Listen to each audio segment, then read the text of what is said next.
Paz y bien para todos, mi nombre es Estela Ninet Bonar de Cazón, soy alumna del profesorado de Historia del segundo año y en esta materia, Historia Argentina, vamos a tratar de ver y de hablar sobre las relaciones interétnicas, relaciones fronterizas, rebeliones, fronteras coloniales. Entonces nos vamos a adentrar a conocer la definición de frontera. En fronteras étnicas hace referencia a aquellas regiones que durante la época colonial pusieron en contacto a diferentes culturas en el espacio americano. Es decir, que más allá de la ocupación territorial, el término frontera implica la construcción y reelaboración de pautas culturales y étnicas a través del tiempo dentro de un espacio geográfico. Y cuando empleamos el término frontera, nos referimos a lo que Céspedes del Castillo define a la frontera como un espacio geográfico en el que un pueblo en movimiento entra en contacto con otro u otro de cultura muy diferente a la de aquel. Entonces nos pone de manifiesto eh, el proceso de interacción entre esos pueblos y sus respectivas culturas. Y dentro de este contacto se dio a través de luchas entre las culturas, movidas no solo por el interés europeo de expandirse territorialmente, sino también de ocupar el territorio del otro y explotar sus riquezas. Se trataba entonces de una lucha tanto simbólica como material, en la que entraban en juego elementos étnicos. La complejidad e inestabilidad de las relaciones entre indígenas y españoles dio lugar a la alternancia de etapas de buenas relaciones y otras de tensiones y de enfrentamientos. En la frontera del Chaco, la elevada demanda de miel y cera en las ciudades hispanas, unida a la gran calidad de la cera chaqueña, posibilitó que en las ciudades del Tucumán, sobre todo el Santiago del Estero, se convirtieran en distribuidoras del producto hacia Chile y el Alto Perú. Los chiriguanos que controlaban la zona de la actual Santa Cruz de la Sierra, Tarija y parte del norte de Tucumán, desde el siglo XV, ellos allí detuvieron la expansión incaica primero y la española después. Entonces adquirieron fama por su capacidad bélica y generaron serias dificultades para continuidad de los asentamientos españoles. Los chiriguanos arremetían contra las haciendas y pueblos de encomiendas situados en las zonas fronterizas, donde obtenían grano, herramientas, caballos y armas, además de capturar prisioneros. Las actuaciones que probablemente ofendieron a las autoridades fueron dos. En primer lugar, el asalto a un pueblo situado a tan solo 4 leguas de la villa imperial de Potosí. Se llevaron los indios y el tributo, con lo que dejaban en evidencia la inseguridad de uno de los enclaves más importantes del imperio. En segundo lugar, el que los chiriguanos obligaran a algunos pueblos de indios, chichas y yanaconas a pagar parías y tributo mediante la entrega de parte de sus cosechas. Estas acciones fueron duramente criticadas por el virrey del Perú, Francisco de Toledo, en sus cartas enviadas al rey. Los chiriguanos se apropiaban de los tributos que correspondían al rey y cuestionaban de esta manera. Eh, entonces Toledo planteó finalmente la realización de una ofensiva militar para acabar de manera definitiva con el problema chiriguano. Antes de lanzarla, y como era acostumbrado, reunió una junta compuesta por el deán del Cabildo catedralicio de Chuquisaca, los prelados de las órdenes religiosas de la ciudad y otros sacerdotes y frailes, junta que dictaminaría sobre la justicia de llevar a cabo esta guerra. En esta junta, la participación de los religiosos no solo fueron del parecer de que la guerra tenía una justa causa, sino que además juzgaron que se podría dar por esclavo a los chiriguanos y que en la guerra fueran tomados prisioneros. Plantearon una estrategia, ¿no? Entonces, con el respaldo de la Real Audiencia de La Plata y de las diversas órdenes religiosas, el virrey publicó en el año 1574 la guerra a sangre y fuego contra los chiriguanos, iniciando una campaña que él mismo lideraría. El fluido contacto comercial permitió que un año antes de que La Barranca y Nueva Rioja fueran destruidas, oportunidad que aprovechó para llevarlos al colegio de la Compañía de Jesús en la ciudad. Allí lo agasajó e intentó convencerlo de considerar la posibilidad de la reducción de su comunidad. Y pues durante la campaña al Chaco, dirigida en 671 por el gobernador de Tucumán, Ángelo de Peredo, en 1670 y 1674, se trató de convencer a los indígenas tobas de aceptar una paz, argumentando varios beneficios que se obtendrían de ella, entre los que se hablaba, como era de esperar, el comercio. Así, frente a la posibilidad de guerra a sangre y fuego, establecer una paz aportaría importante beneficio de diversa índole, ¿verdad? Si nos fijamos, el comercio era uno de los principales argumentos utilizados para avanzar en las relaciones pacíficas con los indígenas. Y con él se buscaba también su progresiva civilización. La utopía andina y la rebelión calchaquíe del siglo XVII. La conquista del Perú por los españoles se inició en 1532. Fue un largo proceso que partió de un hecho político militar trabajado en diversos tipos de alianza con grupos étnicos locales que no estaban conformes con su rol dentro del Tahuantinsuyo. Estos procuraban su armonía política y económica desde varias décadas.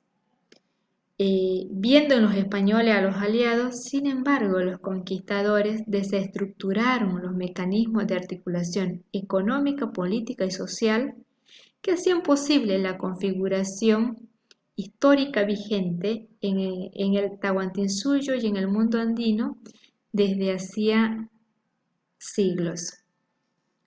Entonces, para Flores Galindo, la utopía andina son básicamente una respuesta a un conjunto de problemas que confrontaron las sociedades andinas desde la conquista española y que se podrían gruesamente resumir en dos pesadas herencias: la dominación colonial y la fragmentación social. Aquí la utopía andina son los proyectos, ¿no?, que pretendían enfrentar esta realidad. Intentos de navegar contra la corriente para doblegar tanto a la dependencia como a la fragmentación. Se busca una alternativa en el encuentro entre la memoria y lo imaginario, la vuelta de la sociedad incaica y el regreso del Inca. Por eso, el Inca y el Tahuantinsuyo que se reivindican no son aquellos que realmente existieron como históricos, sino los que la imaginación popular creó a través de un largo proceso de la idealización. Y así se convirtió el imperio incaico en una sociedad ideal, donde no existía la explotación ni la opresión, donde todos los hombres vivían libres de hambre y de la miseria, regido por un soberano paternal y benevolente. Pero lo realmente distintivo aquí de la utopía andina residiría en el hecho de que esta sociedad basada y idealizada fuera convertida en una propuesta para el futuro. Pero la utopía andina tendría como especificidad el hecho de que su modelo de sociedad ideal existe no en el futuro, sino en el pasado. De ahí el pensamiento andino resultó inadecuado para entender lo que significaba la conquista por ser un pensamiento mítico, para el cual el tiempo tenía una estructura cíclica, circular. Si bien la conquista presentaba características que podrían equipararla a la noción andina de un Pachacuti, sus consecuencias no se adecuaron a lo que el esquema mítico de interpretación de la realidad sugería. O sea, el tiempo cíclico era suficiente, pero también era necesario acceder a un tiempo lineal y histórico. Las rebeliones calchaquíes. Durante el siglo XVII, los valles calchaquíes fueron conmovidos por los lanzamientos de aborígenes en los años que transcurrieron entre 1562 y 1666, y que se mantuvieron a la región en estado de guerra. La rebelión, justamente estas llamadas rebeliones calchaquíes, fueron motivadas por el sometimiento que significaba el servicio personal, una forma de trabajo forzado, y también por la expansión del sistema de encomienda hacia los valles. Había una obsesión de los invasores por el reparto de los pueblos, ¿no? Como fuerza de trabajo que permitía empresas económicas, ¿no? También las rebeliones tuvieron como detonantes vagaciones o afrentas a jefes o caciques. Entonces, esta rebelión se llevó a cabo en 3 levantamientos muy importantes. El primer levantamiento, iniciado en 1562, liderado por el cacique Juan Calchaquíe, sucedido de permanentes luchas parciales de acuerdo a localidades y pueblos, que alcanzaron casi hasta fines del siglo XVI. El segundo levantamiento fueron los 10 años del gran alzamiento de 1627 a 1637, que prácticamente involucró a las naciones originarias distribuidas en todas las provincias que hoy componen el NOA y que fue liderado por Chalimín. El tercer levantamiento en 1657 llegó a la región Pedro Borqués, se hacía llamar el Inca, que era un español que supo granjearse la amistad de las comunidades para organizar el tercer alzamiento. Pero finalmente esta tercera rebelión fue brutalmente reprimida. Las rebeliones andinas, ¿no? Del siglo XVIII y su repercusión en la gobernación de Tucumán. Desde fines del siglo XVII y durante el siglo XVIII surgieron diversos movimientos rebeldes de pequeña escala o localizados.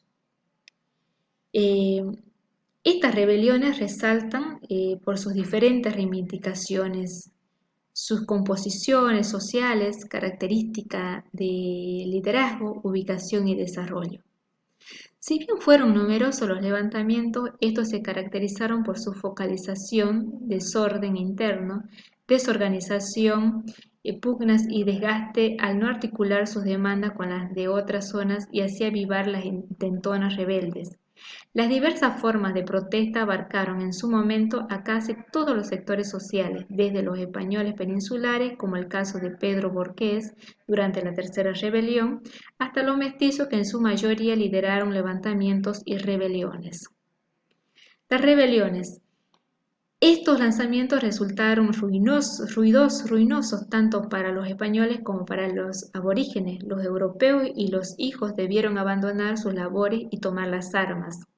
Durante el siglo XVIII surgieron diversos movimientos rebeldes de pequeña escala o localizados, todas ellas con alguna relación con las grandes rebeliones de los Andes como la de Túpac Amaru o la de Túpac Katari. Es decir, que el componente social fue heterogéneo por cuanto las principales demandas estaban puestas contra el sistema colonial y sus privilegios. Entonces, de esta manera, un resurgimiento del Inca se plantea para estos sectores como un elemento legitimador del levantamiento e inclusive como aglutinante de demandas diversas. Hasta aquí con ustedes, gracias.